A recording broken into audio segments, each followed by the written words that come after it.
मेरा नाम मोहिनी है। मैं एक ऐसे गांव में रहा करती थी जहां पर अम्मा जी का हुक्म चलता था।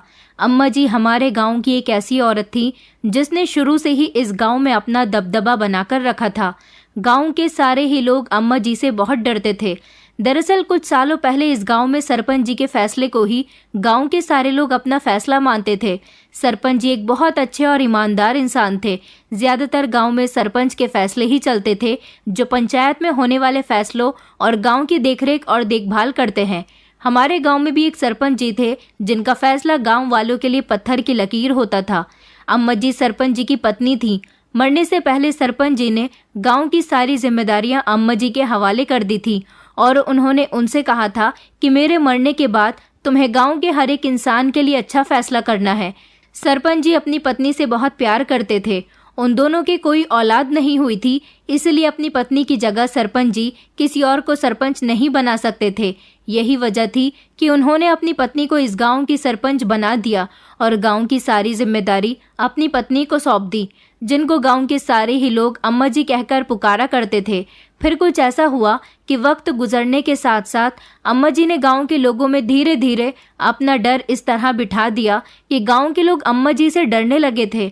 अम्मा जी लोगों को भरोसा दिलाया करती थी कि वो जो भी करती हैं गांव के विकास और गांव के लोगों के फायदे के लिए ही करती हैं, मगर उनका हर काम डरा धमकाकर करने वाला होता था।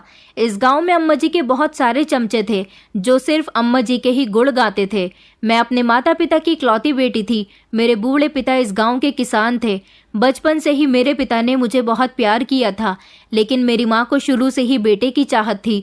मगर उनके घर में जन्म लिया था एक बेटी ने, लेकिन फिर भी मेरी माँ ने उम्मीद नहीं छोड़ी और उसके बाद भी वो प्रार्थना करती रही कि भगवान उन्हें एक बेटा और दे दे, लेकिन ऐसा नहीं हो सका था। मेरे बाद उन्हें एक उम्मीद की किरण नजर आई थी जब वो दोबारा से माँ बनने वाली थी, मगर दूसरी बार उनका मिसकैरेज हो गया था। शायद वो लड़का था और उस दिन के बाद मेरी माँ कभी दोबारा माँ नहीं बन सकी। इसलिए उन्होंने मुझे ही अपना बेटा और मुझे ही अपनी बेटी मान लिया था। इस तरह मुझे अपने पेरेंट्स का बहुत प्यार मिला था। मैं अपने पेरेंट्स से जैसा कहती थी वो वैसा कर लिया करते थे। मेरे गरीब किसान पिता ने एक मामूली सा किसान होते हुए भी मेरी हर ख्वाहिश को पूरा किया था। हमारे कुछ रिश्तेदार थे जो शहर में रहा करते थे। हम अपने रिश्तेदारों से ज्यादा मेलजोल नहीं रखते थे, मगर मेरी माँ की एक ही बहन थी, मेरी छोटी मासी, जो शहर में रहती थी, क्योंकि मेरी माँ शहर की ही थी। मेरे पिताजी का रिश्ता गांव से शहर गया था। मेरी मम्मी के पेरेंट्स इस रिश्ते को मानने के लिए तैयार तो नहीं थे, मगर सब लोगों ने यही सोचा कि मेरी मम्मी का रिश्ता नहीं लग रहा है, इसलिए उन्होंने गांव के किसान के साथ ही मेरी मम्मी की शादी कर दी थी। मेरी मम्मी का रिश्ता ना होने की वजह ये थी कि मेरी मम्मी का रंग बहुत सांवला था, जिसकी वजह से उनके रिश्ते नहीं हो पा रहे थे और उनकी काफ़ी उम्र हो गई थी, जबकि मासी मेरी माँ से बहुत सुंदर थी। लोग रिश्ता लेकर तो बड़ी बहन का आते थे, मगर पसंद छोटी बहन को कर लिया करते थे। मेरी माँ भी इस बात से बहुत तंग आ गई थी, लेकिन उनके दिल में कभी भी अपनी छोटी बहन के लिए नफरत नहीं आई थी। दोनों बहनें एक दूसरे से बहुत प्यार करती थी और यही वजह थी कि मेरी माँ की शादी मेरे पिताजी के साथ गांव में हो गई और मेरी मासी की शादी शहर के एक टीचर लड़के के साथ हो गई, जो कि एक मिडिल क्लास फैमिली से बिलोंग करते थे। मगर मेरे पिताजी ने सारी जिंदगी मेरी माँ को किसी चीज़ की कमी महसूस नहीं होने दी। मेरी माँ इस बात से बहुत खुश होती थी। मेरे पिताजी मेरी माँ से बहुत प्यार करते थे, क्योंकि मेरी माँ का रंग भले ही सांवला था, लेकिन वो दिल की बहुत अच्छी थी। उन्होंने मेरी दादी का भी बहुत ख्याल रखा था। मेरी दादी कहती थी कि मुझे एक ऐसी ही बहू चाहिए जो मेरे परिवार और मेरे घर को संभाल सके, ना कि ऐसी बहू जो खूबसूरत हो और किसी से ढंग से बात भी ना करे, उसके मिजाज से हम लोगों को घमंड की बू आए। मेरी माँ तो ऐसी थी, वो जब बोलती थी तो उसके मुंह से शब्दों के फूलों की बरसात होती थी। मेरी दादी को शुरू से ही मेरी माँ जैसी लड़की अपने बेटे के लिए ही चाहिए थी। फिलहाल मेरी माँ ने पिताजी के साथ गरीबी के दिन तो ज़रूर गुजारे थे, लेकिन पिताजी ने कभी उन्हें परेशान या निराश नहीं होने दिया था। मेरी माँ भी कुछ ऐसी ही थी, हमेशा अपने पति को तसल्ली दिया करती थी कि आज हमारे दिन बुरे हैं तो कल को अच्छे भी होंगे। उन लोगों को मुझसे बहुत उम्मीद थी। वो लोग चाहते थे कि मैं शहर जाकर पढ़ूं, लेकिन शहर जाकर पढ़ने की मेरी एक बहुत बड़ी मजबूरी थी। मुझे भी पढ़ने का बहुत शौक था। हमारे गांव में ना तो कोई सरकारी विद्यालय था और ना ही कोई स्कूल था, क्योंकि यहाँ पर लड़कियों को शिक्षा दिलवाना बहुत बड़ा पाप होता था, जबकि लड़कों की पढ़ाई में कोई रोक टोक नहीं थी। लड़के पढ़ सकते थे, लेकिन गांव में नहीं बल्कि शहर जाकर। न जाने क्यों हमारे गांव में ऐसा अंधविश्वास फैला हुआ था। इस गांव के सारे ही लोग अनपढ़ थे। यही वजह थी कि मेरे पेरेंट्स चाहते थे कि वो मुझे खूब पढ़ाएं लिखाएं और मैं किसी काबिल बनूं। मेरे पिताजी बताया करते थे कि सरपंच जी के दौर में गांव का अच्छा खासा विकास था, लेकिन जिस दिन से सरपंच जी इस दुनिया से गए हैं तो अम्मा जी ने गांव का विकास ठीक से नहीं किया। हाँ, मगर अम्मा जी के होते हुए गांव में ना तो कभी कोई चोरी हुई है और ना ही कभी किसी लड़की की इज्जत के साथ खिलवाड़ हुआ। पिताजी कहते थे कि इन बातों में अम्मा जी बहुत अच्छी हैं। इस गांव के हर इंसान की जुबान पर अम्मा जी रहता था। अम्मा जी के गुण गाने वाले लोग अम्मा जी की तारीफ किया करते थे तो उनकी बुराई भी किया करते थे। अम्मा जी की तारीफ तो लोग इसीलिए करते थे क्योंकि वो गांव के एक ईमानदार सरपंच की पत्नी रह चुकी थी और उन्होंने कभी भी औरतों के साथ अन्याय नहीं होने दिया था। और बुराई इसीलिए करते थे कि वो दूसरों पर रौब बहुत जमाती थीं। लोगों से बात किस तरह की जाती है ये तक अम्मा जी को नहीं आता था। वो तो बस दूसरों की बात सुने बिना ही अपना फैसला बयान कर दिया करती थी। हमारे गांव में इंसान अपनी मर्जी के मुताबिक कुछ भी नहीं कर सकता था। अगर किसी की बेटी की शादी है और उसकी शादी की डेट फिक्स करनी है या फिर पेरेंट्स लड़का लड़की का रिश्ता तय कर रहे हैं तो वो भी अम्मा जी की मर्जी के बिना नहीं हो सकता था। अम्मा जी को गांव के हर लड़के के लिए लड़की और हर लड़की के लिए लड़का खुद ही पसंद करना होता था और गांव के लोग भी अम्मा जी के फैसले और पसंद को अपनी सराखों पर रखते थे। उनका मानना था कि वो अपने बच्चों के लिए अम्मा जी की पसंद किए हुए रिश्ते चुनते हैं तो उनके बच्चों की शादीशुदा जिंदगी में कभी भी कोई परेशानी नहीं आती। मैंने इस गांव में अम्मा जी के हाथों कुछ ऐसे भी फैसले होते हुए देखे थे जिनसे बहुत सारे लड़के लड़कियों का दिल टूट गया था। ये वो लड़के लड़कियां हुआ करते थे जो एक दूसरे से बहुत प्यार करते थे और जब अम्मा जी को ये बात पता चलती थी तो वो उन दोनों को अलग करवाने में कोई कसर नहीं छोड़ती थी, क्योंकि हमारे गांव में मोहब्बत करना एक बहुत बड़ा जुर्म था। मोहब्बत करने वाले इंसान को कभी भी एक नहीं होने दिया जाता था और जो जबरदस्ती एक दूसरे के साथ शादी करने की जुर्रत करता था उसको इतनी कड़ी सजा दी जाती थी कि वो कभी मोहब्बत का नाम भी अपनी जुबान से नहीं निकाल सकता था। हमारे गांव में अम्मा जी एक और चीज से फेमस थी, वो ये थी कि गांव में अगर कोई भी लड़की अनाथ हो जाती थी तो अम्मा जी उसकी सारी जिम्मेदारियां खुद ले लेती थी। अगर वो बचपन में अनाथ हो जाती तो अम्मा जी उसे अपने यहाँ रखती थी, उसकी परवरिश करती थी और जवान होने पर उसकी शादी कर दिया करती थी। और अगर वो लड़की जवान होती थी तो अम्मा जी उसकी शादी की जिम्मेदारी खुद लेती थी। और सुना था कि वो लड़कियों की शादी गाँव में नहीं बल्कि शहर में करवाती हैं। उनका मानना है कि जो लड़कियां अनाथ हो चुकी हैं उनका अम्मा जी के अलावा और कोई दूसरा सहारा नहीं है। इस गांव में ना तो ज्यादा कारोबार है और ना ही यहाँ पर ज्यादा विकास है, इसलिए वो चाहती थी कि अनाथ लड़कियों का शहर में सुकून से गुजर बसर हो।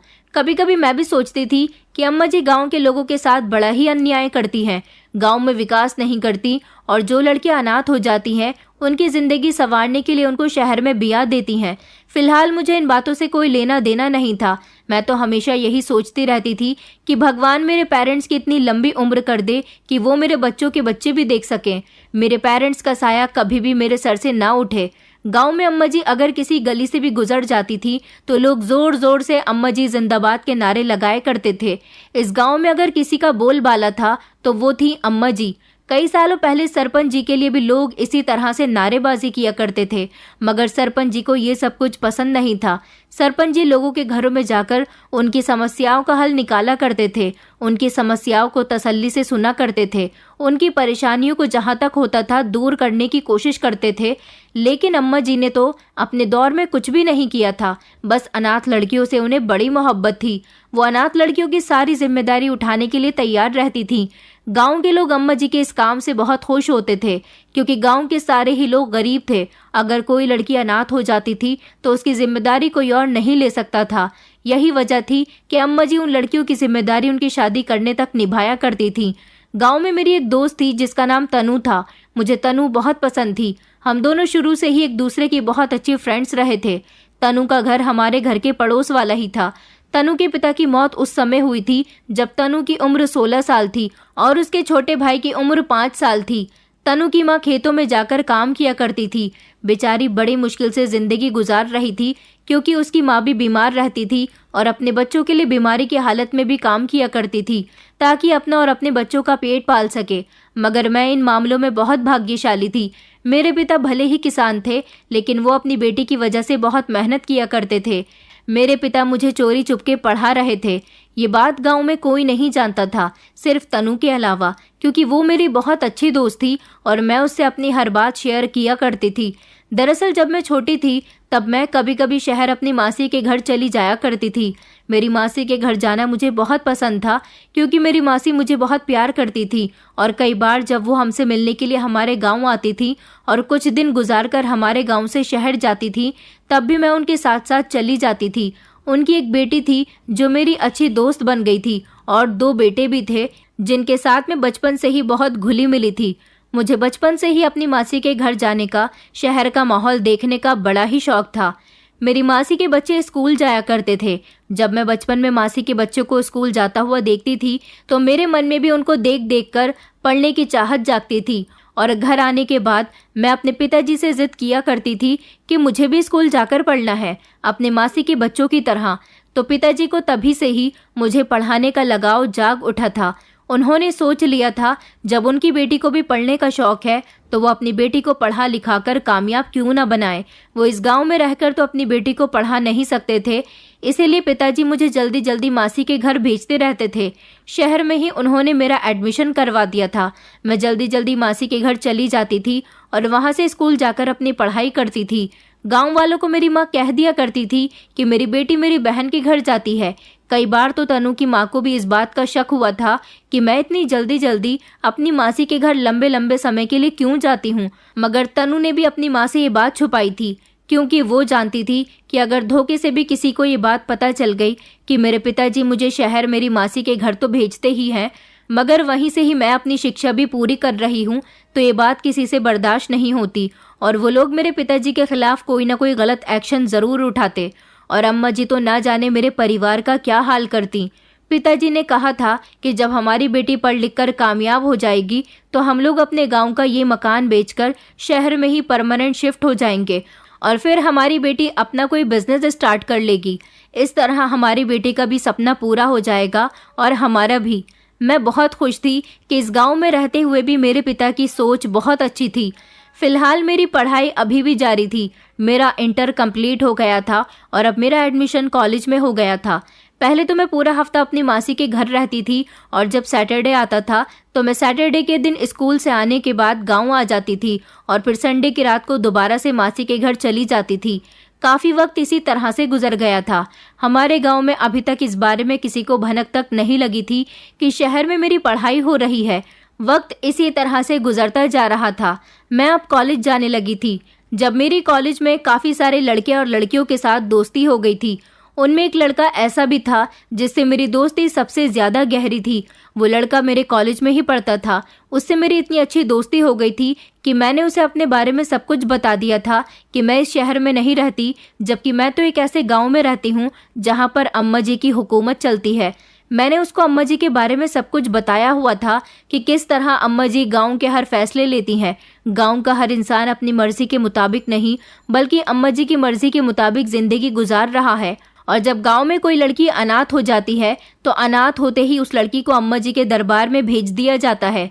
वहां जाने के बाद उन लड़कियों की परवरिश की जाती है और फिर उन लड़कियों की शादी शहर में ही कर दी जाती है। मेरी बात पर मेरे दोस्त जतिन को बड़ी हैरानी हुई थी। उसने कहा था कि इस दौर में भी तुम्हारे गांव में एक ऐसी औरत है जो पूरे गांव को चला रही है। मैंने कहा था कि हाँ, हमारा गांव ऐसा ही है। मुझे जतिन ने कहा था कि जिस तरह की बातें तुमने अम्मा जी के बारे में बताई है, जरूर वो बड़ी ही खतरनाक औरत होगी। ये कहकर हम दोनों बहुत जोर जोर से हंसते थे।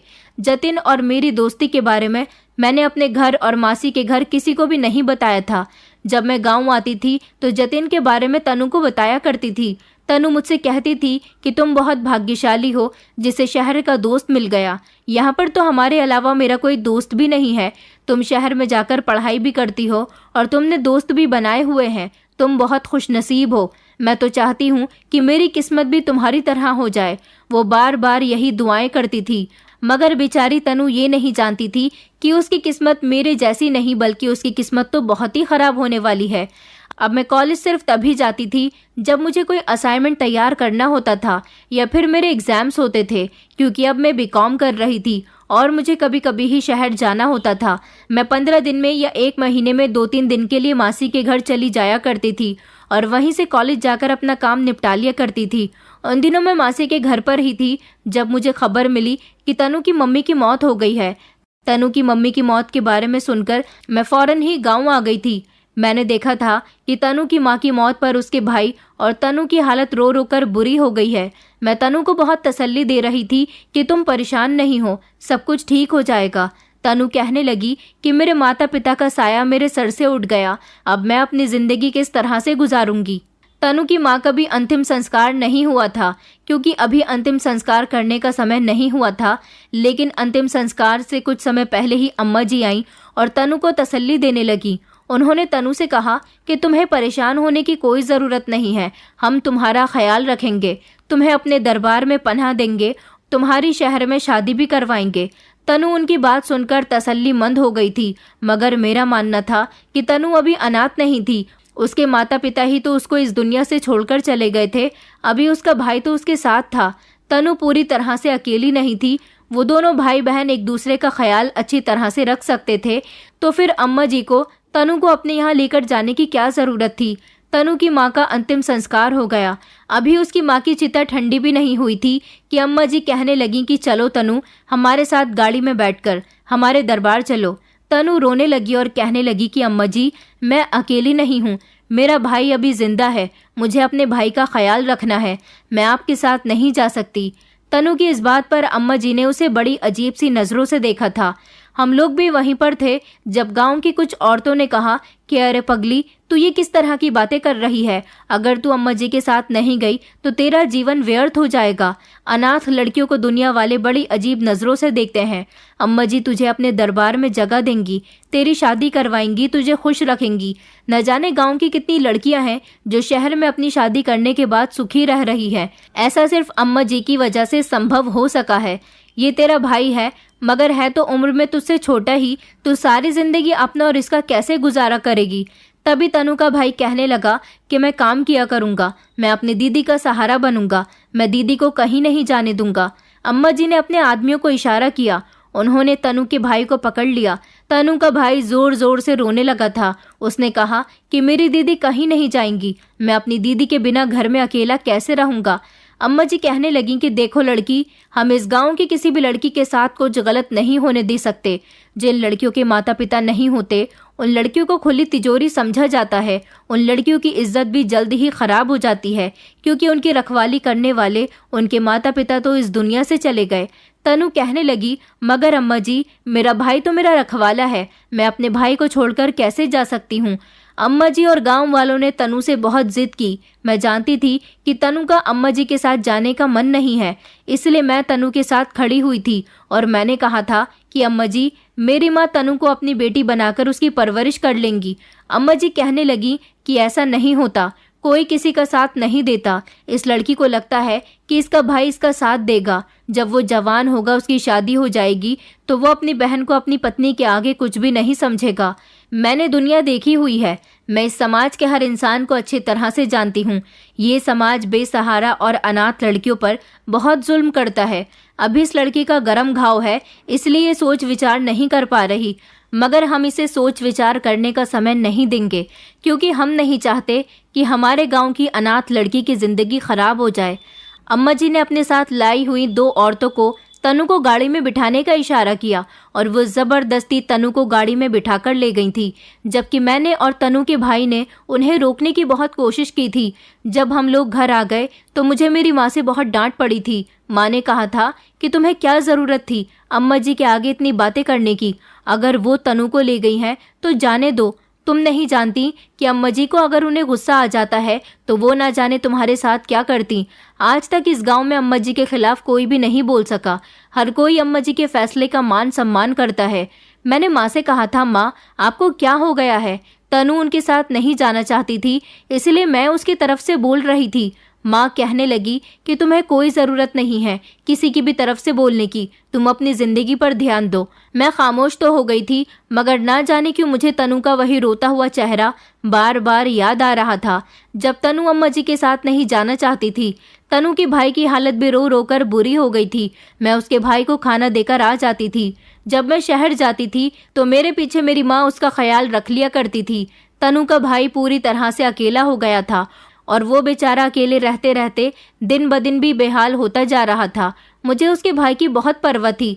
तनु का भाई अपनी बहन से मिलने के लिए बहुत बेचैन हो रहा था और मेरा भी मन कर रहा था कि मैं तनु से मिल लूं, क्योंकि वो मेरी दोस्त थी और अब वो मुझसे जुदा हो गई थी। इसलिए मैंने सोचा था कि मैं तनु के भाई के साथ अम्मा जी के दरबार में जाकर तनु से मिलने के लिए चली जाती हूँ। आखिर तनु को गए हुए 1 हफ्ता हो गया। मैं तनु के भाई के पास गई, जिसको अपनी बहन की बहुत याद आ रही थी। मैंने उससे कहा कि चलो हम दोनों तनु से मिलने के लिए चलते हैं। मेरी बात सुनकर वो बहुत खुश हुआ था और अपनी बहन से मिलने के लिए बहुत ज़्यादा एक्साइटेड हो गया था।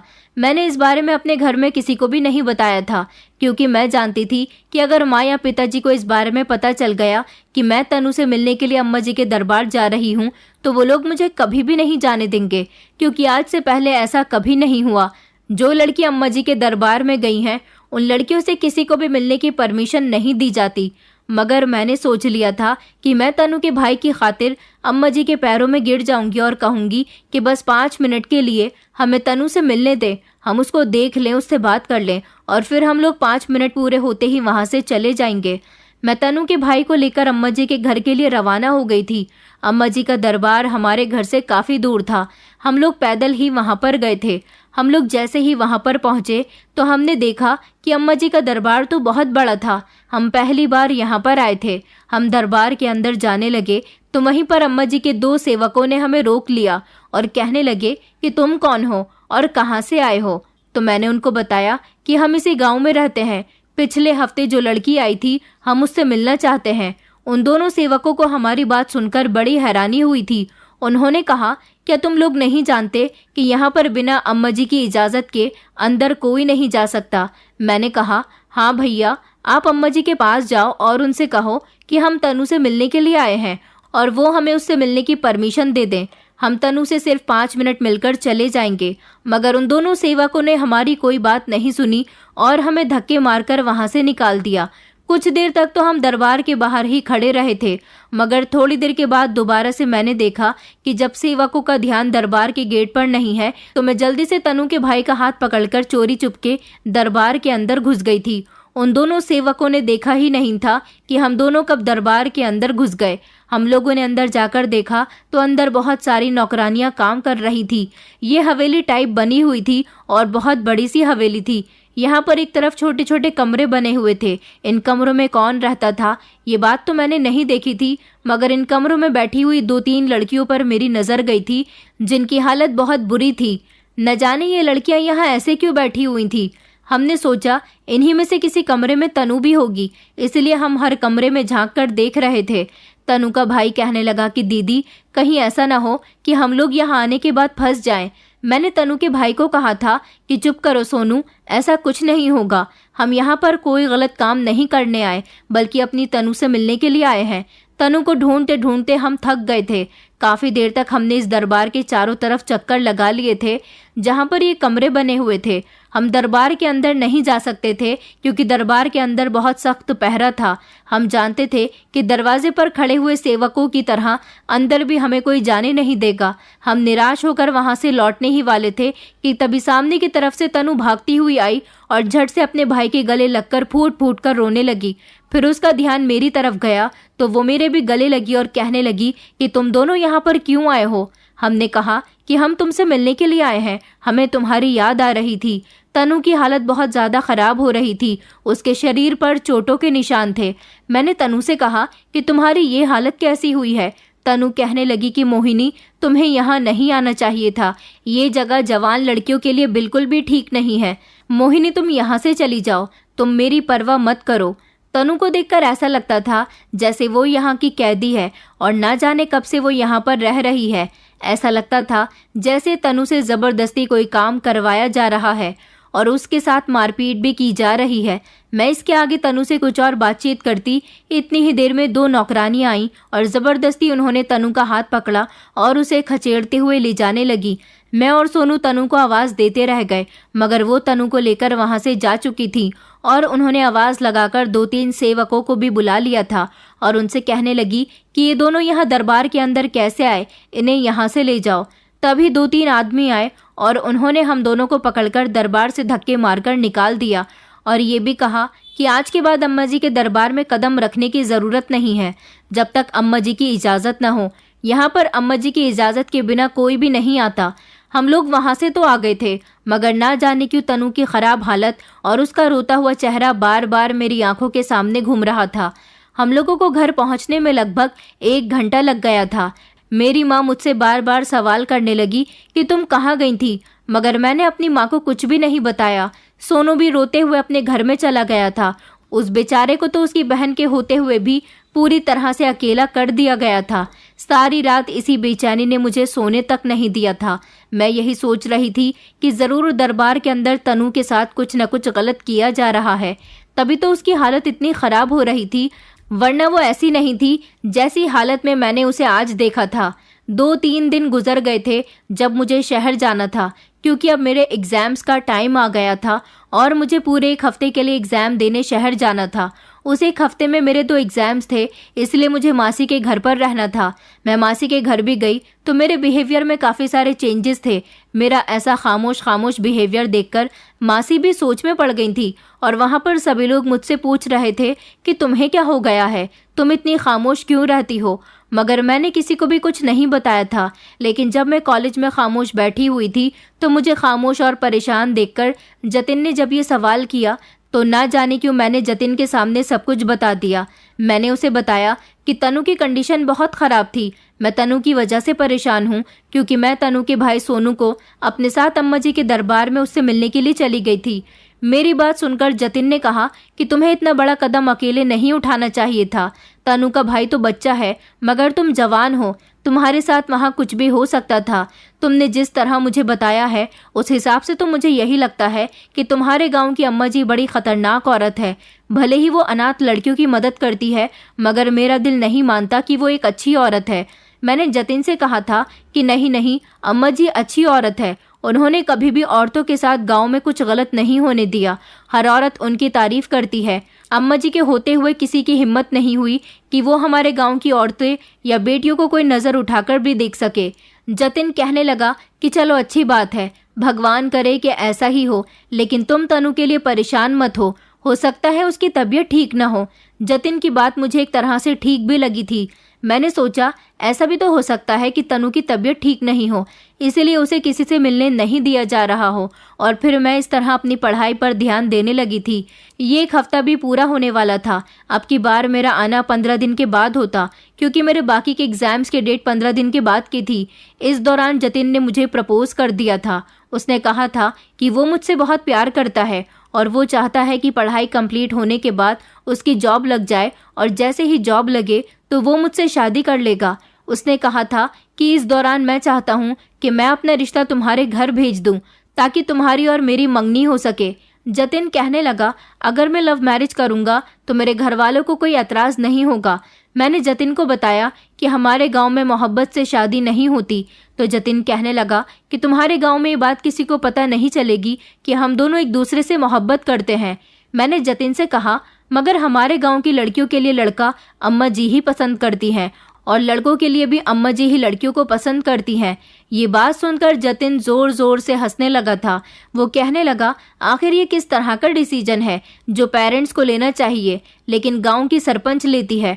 मैं मानता हूँ कि सरपंच का काम गांव के फैसले लेना होता है, लेकिन उसका ये काम नहीं होता कि जो फैसले माता पिता को अपनी औलाद के लिए लेने चाहिए वो फैसला भी गांव की सरपंच ही करे। मैंने जतिन से कहा था, मगर हमारे गांव में तो ऐसा ही होता है। पर जतिन कहने लगा कि तुम ये सब कुछ तो मेरे ऊपर ही छोड़ दो, मैं तो तुमसे शादी करके ही रहूंगा, भले ही मुझे जमाने से लड़कर तुम्हें जीतना पड़ जाए। जतिन की बातों से मैं बहुत इम्प्रेस हुआ करती थी। मुझे भरोसा था कि जतिन मुझसे शादी ज़रूर करेगा और मुझे अपने मम्मी पापा पर भी भरोसा था कि जब जतिन इज्जत के साथ मेरे घर रिश्ता भेजेगा तो मेरे पेरेंट्स इस रिश्ते को एक्सेप्ट कर लेंगे, क्योंकि बचपन से लेकर अब तक उन्होंने मेरी हर ख्वाहिश को पूरा किया था। वो शहर में मुझे चोरी चुपके पढ़ा भी रहे थे, तो मेरी शादी भी किसी न किसी तरह जतिन के साथ कर ही देंगे। अब की बार जब मैं घर आई थी तो मैं ये नहीं जानती थी कि मेरी खुशहाल जिंदगी में भी एक ऐसा मोड़ आने वाला है जो मेरी पूरी जिंदगी को बदल कर रख देगा। मैं पूरे एक हफ्ते में घर आई थी। मैंने देखा था कि मेरे पिताजी बिस्तर से लग गए थे। उनकी तबीयत बहुत ज़्यादा खराब हो गई थी। मैंने माँ से कहा था कि चलो हम पिताजी को शहर लेकर चलते हैं। हम लोग पिताजी को शहर लेकर जाने ही वाले थे कि पिताजी की मौत हो गई, क्योंकि अभी हम लोग शहर जाने की तैयारी ही कर रहे थे। अपने पिता का साया सर से उठता हुआ देखकर मैं फूट फूट कर रोई थी। मेरी समझ में नहीं आ रहा था कि पिताजी मुझे दुनिया से छोड़कर क्यों चले गए। वो बीमार तो काफ़ी समय से थे, लेकिन इस बार शायद उनकी बीमारी काफ़ी हद तक बढ़ गई थी। इधर मेरी माँ ने पिताजी के सदमे को अपने दिल से इतनी बुरी तरह से लगा लिया था कि ना तो वो कुछ खाती थी और ना ही पीती थी। मैं अपनी माँ का ख्याल रखते रखते तंग आ गई थी। अभी मेरे पिताजी की मौत को 10 दिन ही गुजरे थे कि वो भी रात को सही सलामत सोई थी और सुबह उनकी आंख नहीं खुली। इस तरह मैं भी अनाथ हो गई थी। अपने माँ और पिता की मौत पर मैं बुरी तरह से रोई थी। मैं नहीं जानती थी कि अब मेरी जिंदगी भी तनु की तरह होने वाली है।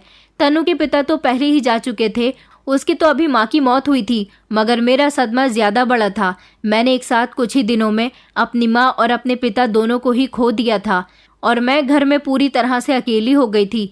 पिता की चिता की आग अभी ठंडी भी नहीं हुई थी कि मेरी माँ की चिता भी मैंने अपनी आंखों से जलती हुई देखी थी। मेरे साथ भी तनु की तरह ही हुआ था। जब अम्मा जी को गांव वालों ने ये खबर दे दी थी कि मेरे भी माता और पिता दोनों ही इस दुनिया से जा चुके हैं, तो उस हिसाब से मैं अनाथ हो गई हूँ। मैं जानती थी कि अम्मा जी मुझे भी अपने साथ ले जाएंगी, मगर मुझे तनु की कही हुई बात याद आ रही थी। तनु ने कहा था कि ये जगह तुम्हारे लिए ठीक नहीं है, यहाँ पर कभी आने की गलती मत करना। इसीलिए मैंने सोच लिया था कि मैं अम्मा जी के साथ नहीं जाऊंगी, लेकिन अम्मा जी तो इस गांव की सरपंच थी और यहाँ उनकी ही मर्जी चलती थी। इसलिए वो तनु की तरह मुझे भी जबरदस्ती उठाकर ले गईं। मेरी एक नहीं सुनी। मैंने उनसे कहा था कि मैं अपनी मासी के साथ शहर चली जाऊंगी, वहां पर ही जिंदगी गुजारूंगी। मेरी माँ और पिताजी की मौत पर मासी गांव ही आई हुई थी। मासी ने भी अम्मा जी को रोकने की बहुत कोशिश की थी, मगर अम्मा जी तो किसी की सुनने वाली ही नहीं थी और वो मुझे ज़बरदस्ती अपने दरबार में ले गई थी। अम्मा जी ने यही कहा था कि हमारे गांव की लड़कियां ना तो अपने रिश्तेदारों के पास जाती हैं और ना ही इस गांव से बाहर। जब हम खुद सारी अनाथ लड़कियों की जिम्मेदारी उठाने के लिए तैयार हैं, तो फिर तुम लोगों की क्या ज़रूरत है अपने रिश्तेदारों के पास जाने की।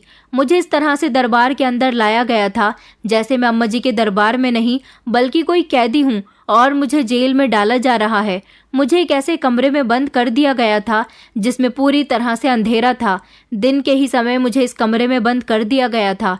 न दरवाज़ा खोला गया था और न ही खिड़की। मेरे दिल से अपने माता पिता का सदमा नहीं निकल पा रहा था कि अम्मा जी ने मुझे यहाँ पर लाकर मेरे साथ ऐसा क्यों किया था। कमरे में बैठे बैठे मुझे दिन से रात हो गई थी जब अचानक कमरे का दरवाज़ा खुला।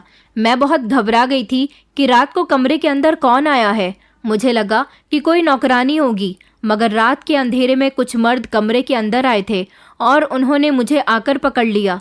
ये कौन थे और कहाँ से आए थे मैं इनको नहीं जानती थी, क्योंकि कमरे में पूरी तरह से अंधेरा था, जिसकी वजह से मैं सिर्फ इन लोगों की आवाज़ सुन पा रही थी। न इनका चेहरा देख सकती थी और ना ही खुद को इन लोगों से बचा सकती थी और ना ही इस अंधेरे से भाग सकती थी। मैं भागने की कोशिश करती तो ये लोग मुझे पकड़ लिया करते थे। ये लगभग 4 लोग थे और फिर इन लोगों ने मेरे साथ वो किया जिसके बारे में मैंने कभी सोचा भी नहीं था। इन सब ने मेरी इज्जत के साथ खिलवाड़ किया था। अगर मैं बचने की कोशिश करती तो ये लोग मुझे बुरी तरह से मार रहे थे। मेरे शरीर में बहुत दर्द हो रहा था। इन लोगों ने मेरे साथ बड़ी बेरहमी से गलत काम किया था और मुझे बहुत मारा था। ये लोग अपना काम करने के बाद जा चुके थे। मैं बेहोश हो चुकी थी और जब सुबह को मुझे होश आया और मैंने कमरे का दरवाज़ा खुला हुआ देखा जिसकी रोशनी कमरे के अंदर आ रही थी। जब मैंने अपनी हालत पर गौर किया तो मेरे होश उड़ गए थे, क्योंकि मेरे शरीर पर भी बहुत सारी चोटों के निशान थे और मेरे शरीर में जान भी नहीं थी। फिर मुझे याद आया कि जैसी हालत मेरी है ऐसी ही कुछ हालत मैंने तनु की भी देखी थी। अब मैं समझ गई थी कि ये अम्मा जी लड़कियों की परवरिश नहीं करती थी, बल्कि रात के समय इन लड़कियों की इज्जत को निवाला बनाकर इन भेड़ियों के लिए छोड़ देती थी। इस रात मेरे साथ जैसा हुआ था ऐसा ही हर बार होने लगा था। मुझे यहाँ पर आए हुए अभी सिर्फ 5 दिन ही गुजरे थे।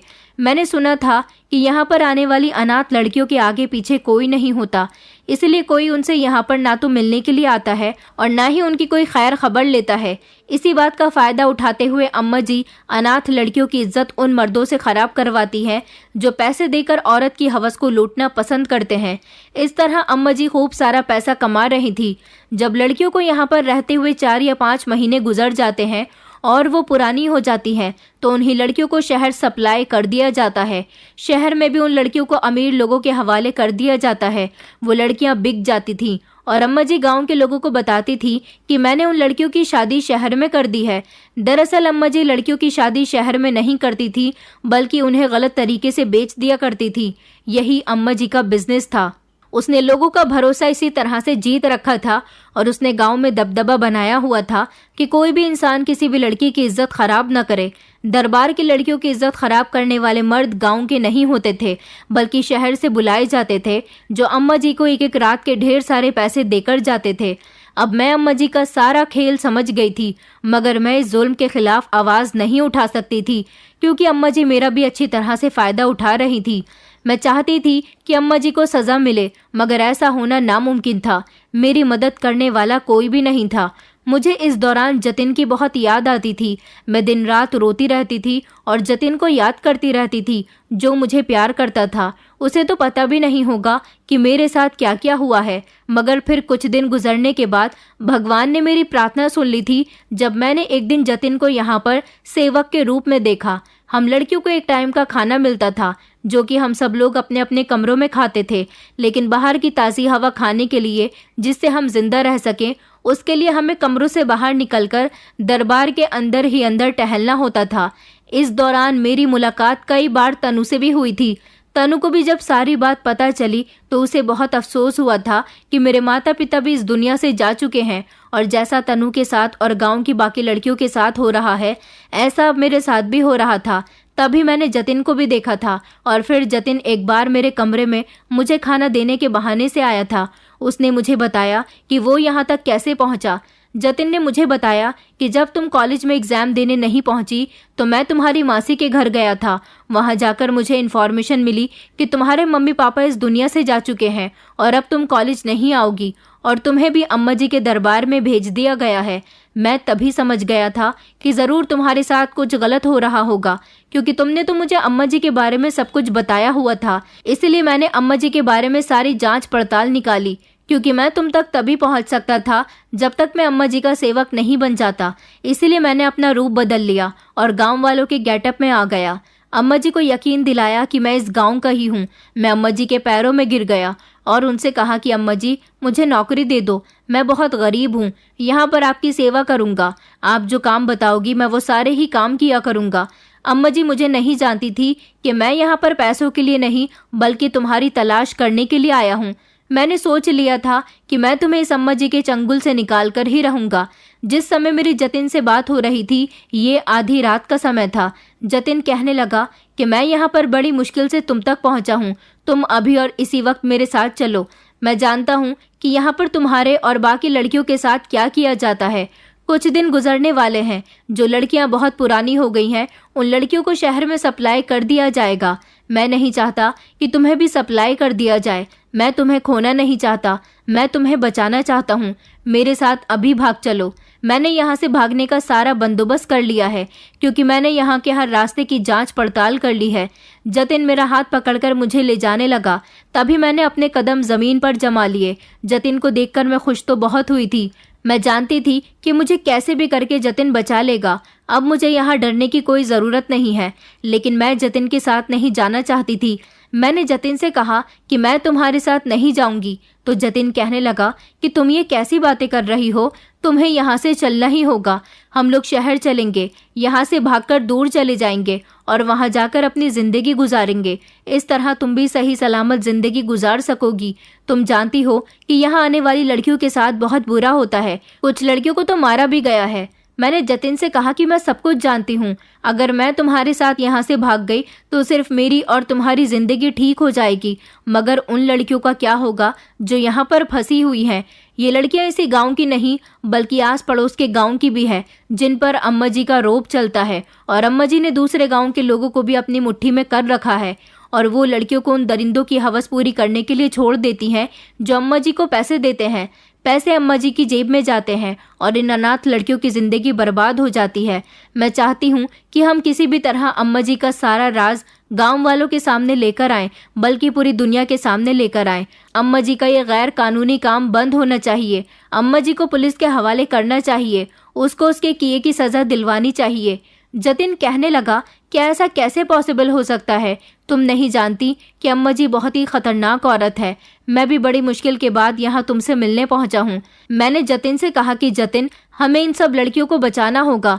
तुम एक समझदार इंसान हो, पढ़े लिखे हो, यहाँ पर तुम्हारे अलावा ये काम और कोई नहीं कर सकता जो तुम कर सकते हो। फिर ना जाने जतिन के दिमाग में क्या आइडिया आया और उसने मुझसे वादा किया। वो कहने लगा कि मैं तुम्हें बचाकर ही रहूंगा, बल्कि मैं यहाँ की सारी लड़कियों को बचाऊंगा और अम्मा जी की सच्चाई पूरी दुनिया के सामने लेकर आऊंगा। जतिन ने अपने शहर के कुछ दोस्तों को फोन करके शहर से कैमरे और ऑडियो रिकॉर्डर मंगा लिए थे। जतिन ने इन सब का अरेंजमेंट किया और उसने हिडन कैमरा अपने कपड़ों में छुपा लिया था। जतिन अब ज्यादातर टाइम अम्मा जी के साथ गुजारने लगा था।